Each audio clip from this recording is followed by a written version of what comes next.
Marinho, você acha quem é que vai substituir o Tassiano? Rapaz, a gente estava até falando disso, o Yuri vai chegar e a gente vai poder falar um pouco mais, mas a princípio, eu acho que ele deve jogar o Everaldo para a esquerda e começar com o Ademir, né? Pelo fato do Ademir ter entrado, ter feito gol de novo e tal. Só que o Rogério ele vai muito pelo time adversário. Ele estuda bastante a equipe adversária.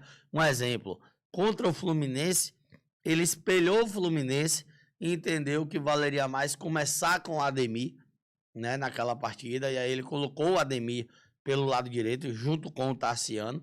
Então agora, como é a ausência do Tassiano, não sei ainda como é que vai ser essa ideia de Rogério, mas no chutômetro, eu acho que ele vai de Ademir, até seria como contemplá-lo também pelo gol e tal, o golaço que foi.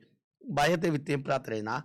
Nesse tempo para treinar, o Fortaleza jogou 2 jogos. A gente vai poder falar até do Fortaleza muito amanhã, nesse ponto que eu citei.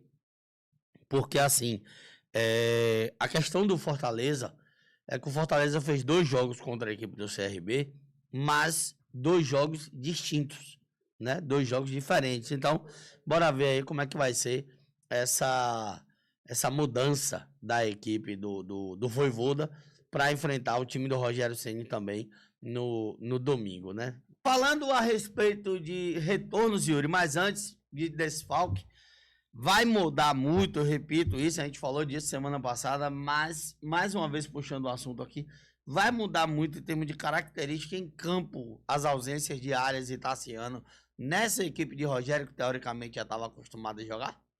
Acho que a ideia do Ceni vai ser não mudar. A ideia seja que não mude, que tenha uma equipe mais próxima do que vem acontecendo nos jogos, a forma do Bahia jogar, que tem feito o Bahia ser segundo colocado, que tem feito um ano bem positivo da equipe do Bahia, então acho que a ideia vai ser que não mude. E aí a gente teve alguns questionamentos na semana passada que eu não duvido que aconteçam, como o caso do Everaldo, que a gente vê o Everaldo muito mais caindo pelo lado direito nessa fase de recomposição, ajudando ali na marcação, ele sempre cai pelo lado direito, fechando com o Everton Ribeiro, aquele lado direito ali de defesa. Eu imagino que possa acontecer a mesma coisa, mas do lado esquerdo e um Ademir fazendo essa função do lado direito. Outra ideia, essa eu já acho menos provável, seria ter a volta também do Estupian, né? Tá fazendo a função do Tassiano, ou o Everaldo fazendo a função do Tassiano e ele fazendo a função do Everaldo. Eu acho muito menos provável, até pelas características de jogador. Quando o Estupian entra, normalmente é sempre no lugar do Everaldo e fazendo uma função diferente do que faz o camisa 9 do Sport Clube Bahia.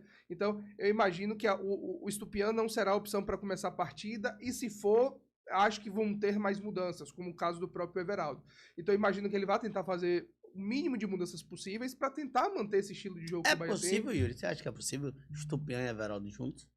Acho que sim, mas acho que não é tão simples. O ponto positivo para isso acontecer é o tempo de trabalho. Foram 11 dias entre uma partida e outra. Desses 11 dias, apenas 3 dias foram folgas, né? Ou seja, são 8 sessões de treinamentos aí para o Bahia tentar fazer uma coisa diferente, tentar acostumar o Estupian a fazer essa função, tentar fazer o Estupian recompor mais, entender mais as ideias dessa nova formação de Ceni e jogar mais parecido com o que joga o Everaldo e o Tassiano.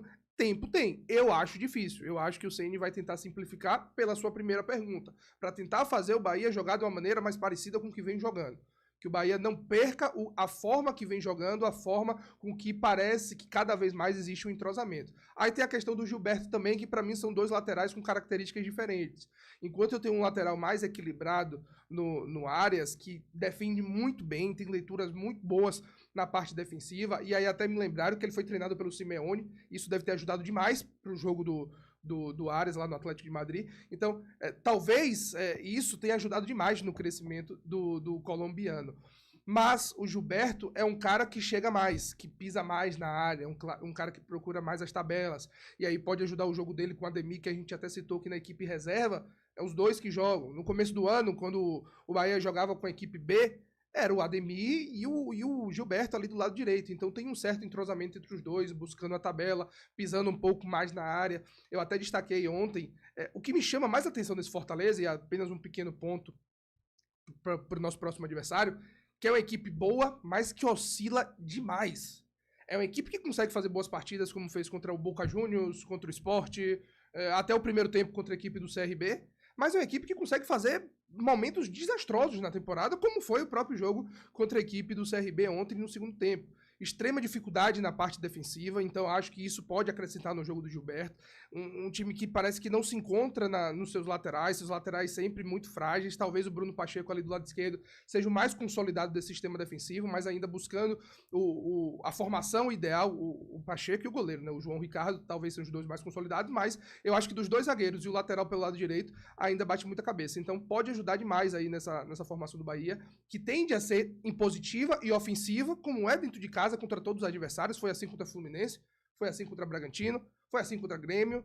Então, as principais equipes do nosso cenário do futebol, o Bahia buscou um futebol ofensivo, tentou dominar e fazer da Fonte Nova seu verdadeiro caldeirão. Lembrando que o Bahia não perde em casa desde o São Paulo na temporada passada, desde novembro. Então, uma invencibilidade aí que já dura mais de 6 meses do Sport Clube Bahia jogando em casa. Acho que as características de jogo do Gilberto, tende a favorecer ainda mais com essa equipe do Fortaleza. Eu acho que o CN vai conseguir extrair bem de suas peças nessa partida de quinta-feira. A dívida do Corinthians está impagável. Breve não será possível fazer contratações. Está com salário de funcionários atrasados e ninguém do Bahia vai querer ir para lá. Agora tem aquela coisa. Eu quero saber que dia é que vai aparecer alguém para ter coragem aí, né? Porque a gente fala de dívida do Corinthians há tempo. Sim. Há tempo. É engraçado que todo mundo toma transfer ban, menos o Corinthians, né? Todo mundo, menos o Corinthians. O Santos está se desmontando aí na Série B, se acabando todo, porque até tomou também, e o Corinthians não. Bora ver até onde vai, até onde o Corinthians vai se organizar ou não, porque o presidente prometeu alhos e bugalhos antes de ganhar a eleição, e tá lá o bicho pegando. Vamos que vamos. Deixa pra lá, bora ver a da colé e pronto, viu? Mas, pra mim, se eu pudesse chutar aí, não o próximo, mas mais um que mais cedo ou mais tarde vai virar SAF, para mim é o Corinthians.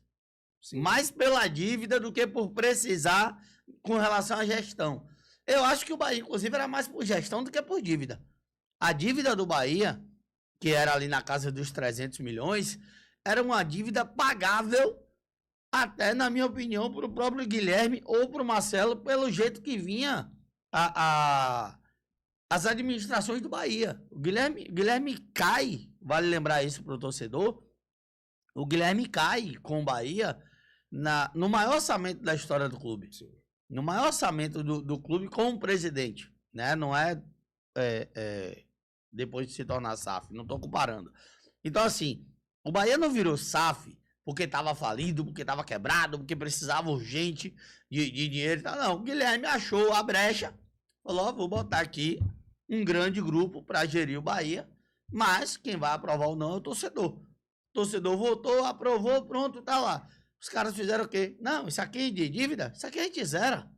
É rapidinho, pai. Ah, promete 1 bi e tal, vamos ver quando é que vai botar esse 1 bi. Isso aí é relativo, mas o Bahia não estava falido, o Bahia não tinha extrema urgência para se tornar uma SAF, mas precisava de um investimento rápido, da forma que foi feito, ou de uma gestão que tivesse paciência. Um exemplo, Marcelo Santana, que faz o Guilherme entrar e encontrar o clube arrumado, diferente de quando o Marcelo Santana entrou e vinha de um pós-intervenção, que o Schmidt e o Walton fizeram ali um mandato tampão de 1 ano e meio. O Marcelo entrou e teve que organizar a casa, 2 anos de Série B e tal, para depois conseguir subir e fazer uma boa temporada na Série A. Conquistar a Copa do Nordeste, fazer um campeonato mais tranquilo na Série A e tal, e por aí vai. O Guilherme passa 6 anos, ganha a reeleição, opta por transformar o time em SAF com o apoio da torcida. Mas eu acho que se a gente tivesse, Yuri, mais cedo ou mais tarde, não contando com o SAF, mais gestores como o Marcelo e como o Guilherme, para mim, no futuro breve, lógico, demoraria muito mais do que virando SAF, mas para mim, no futuro breve, a gente também teria as nossas dívidas quitadas, né? Demoraria, acho que um bocadinho. Demoraria mais. Comprometeria a parte do futebol, porque o valor que poderia ser investido, acho que demoraria bastante. A gente ia ter que abrir mão do futebol em alguns momentos. Acho que poderia sim, apesar da dívida com o Belintani ter evoluído muito pouco. Aí tem a questão da pandemia, acho que é um debate muito mais extenso, que inclusive eu queria, o Guilherme, aqui para conversar. Acho que seria bem bacana o Guilherme estar aqui para falar alguns pontos sobre a trajetória dele do Bahia, sobre esse ponto das dívidas do Bahia, que inclusive aumentaram. Que ele quiser. Exato, inclusive aumentaram, mas assim, tem alguns pontos que a gente consegue entender, principalmente o ponto da pandemia, eu acho que é o principal agravante de tudo isso, mas eu acho que ainda assim era uma gestão sustentável do Esporte Clube Bahia. Não me arrependo nem um pouco e vai ser muito difícil me arrepender de ter votado sim e aprovado a venda da SAF do Esporte Clube Bahia. Tenho minha dúvida, eu já comentei isso aqui, se realmente fosse o Grupo City, será que todo mundo aprovaria? Se não fosse o Grupo City, será que todo mundo aprovaria? Será que você votaria sim? Será que seria 90%, como foi 97, 96, sei lá, uma votação bem expressiva da SAF do Bahia? Então, vou pesquisar. Tenho minhas dúvidas, foi 90 e pouco, foi quase unanimidade a SAF do Esporte Clube Bahia. Tenho minhas dúvidas. Acho que ainda seria aprovada, mas tenho dúvidas se seria com tamanha facilidade como foi sendo o City Football Group. Acho que o caminho do Corinthians é um só, e quando for vendido o Corinthians, você vai ver. Vendido a 2 bilhões, 3 bilhões, 5 bilhões.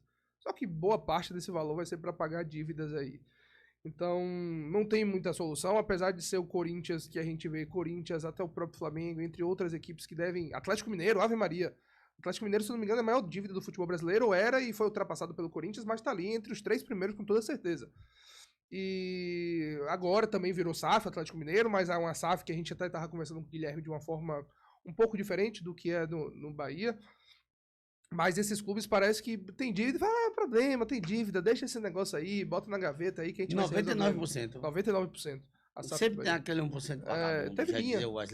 Teve Binha. Binha. Eu duvido se Binha não votou a favor, pô. E depois eu vou pro microfone fazer a presepada dele ali. Tá bom. Mas alguém votou não. Alguém votou não. Eu não duvido de ter sido. Eu recebi até ligação. Eu sou a favor, viu? Eles... Uns e outros aí que tava... me deixa quieto. Paciência. Mas eu acho que o caminho do Corinthians é um só. É salário, é problema. Hoje, um outro patrocinador. Quem está administrando o clube hoje... Se vocês procurarem aí, teve uma declaração do presidente do Corinthians hoje que foi algo vergonhoso. Deu entrevista hoje, e aí foi meio que bater boca, debater com um jornalista. O jornalista estava certo a ponto dele perguntar para um cara assim, tipo, é verdade o que ele tá falando? E o cara fala, tipo, ele fala, não é bem assim e tal. E nessa que ele falou, ele meio que falou que o patrocinador do clube pode estar agindo de má fé. E o patrocinador falou, como é isso? E aí quer tirar também o patrocínio da camisa do Corinthians. É uma situação bizarra que tem acontecido lá no clube. Quiser pagar metade do que tá pagando o Corinthians aqui, pode vir. Metade não, se você quiser pagar 10%... Também, pode vir também. 1% tá valendo aqui. De quanto lá? Deve ser alguns milhões. Alguns milhões, irmão. Alguns milhões a gente já se sai bem. 1% por mês, viu, pai? Calma. Por mês, assim, por mês, viu? Pode vir. Mas a depender do contrato... Pode vir. Vai ter uma live diária pra Yuri ficar fazendo concorrência com o Partiu Bateu aqui. Yuri dando palpite de onde ia apostar. Viu? E pronto. Mas conclua. Ou já concluiu? Mas não, é isso. Eu sou muito tranquilo do Bahia hoje estar sendo administrado pelo City Football Group. Muito tranquilo aí para os próximos anos. Acho que seus filhos, seus netos estão bem tranquilos aí do futuro do Esporte Clube Bahia.